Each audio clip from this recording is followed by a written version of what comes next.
Je lis donc du livre de Matthieu chapitre 23, verset 3, ce qui suit. Faites donc et observez tout ce qu'ils vous disent, mais n'agissez pas selon leurs œuvres. Prions.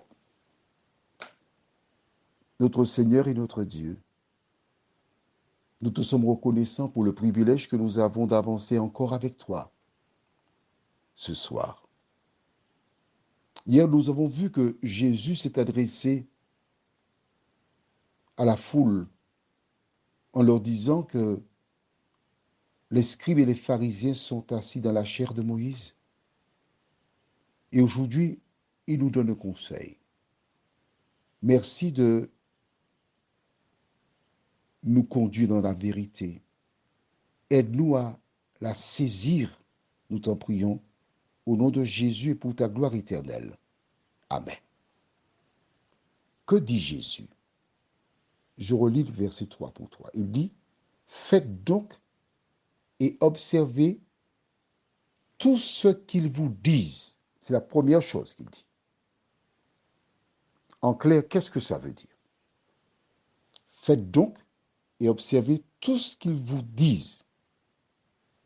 En ce temps-là, il ne faisait que lire ce qui était dans les parchemins.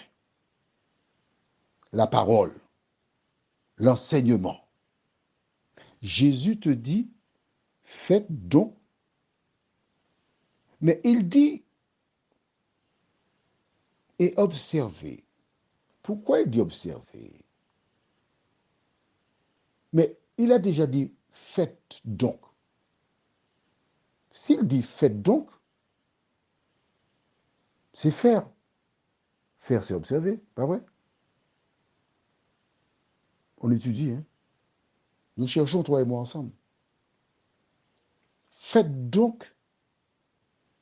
Il pouvait dire, faites donc tout ce qu'ils vous disent. Mais Jésus veut renforcer. Jésus voudrait que tu comprennes clairement que tu dois faire. Et je voudrais chercher un synonyme à observer. Alors je dis, faites donc et respectez tout ce qu'ils vous disent. Ah ah, que penses-tu de cela? Dis-moi. Le cours, nous le faisons ensemble, hein, c'est toi et moi. Il n'y a pas de professeur. Il n'y a que le Saint-Esprit qui parle à travers toi, mais aussi à travers moi. Et nous échangeons, nous étudions pour comprendre ce que Jésus a voulu dire là. Lorsqu'il dit faites donc et observez, nous pouvons dire faites donc et respectez tout ce qu'ils vous disent. C'est la première chose. La chose fondamentale. Pourquoi? Car la première place est réservée à Dieu, pas aux hommes. La première place est réservée à qui? À Dieu. Donc faites tous et observez tout ce qu'ils vous disent. Mais il ajoute, mais n'agissez pas selon leurs œuvres. Mais pourquoi il dit ça? Nous verrons ça demain si Dieu veut. D'accord? Ne va pas plus vite. Hein? Nous marchons de même pas. Bon. Il dit clairement, n'agissez pas selon leurs œuvres. Pourquoi dit-il ça? Parce que les scribes et les pharisiens sont des hommes exactement comme toi, avec un désavantage. Ils ont d'abord un avantage, c'est d'avoir été appelés par Dieu, certains, parfois, mais le désavantage, ils sont les premières personnes qui sont attaquées par l'ennemi afin de détruire leur mission.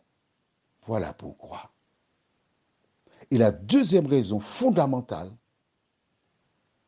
c'est que tu as un seul exemple, un seul modèle, Jésus de Nazareth. Ne regarde pas les dirigeants, ne regarde pas les prédicateurs. C'est pas ça. Lorsque tu regardes à ces personnes-là, tu violes la parole de Dieu, tu commets un péché. Mais oui, puisque Jésus l'a dit. Parce que l'ennemi, son travail consiste à détourner ton regard de Jésus, l'essentiel, pour regarder les hommes.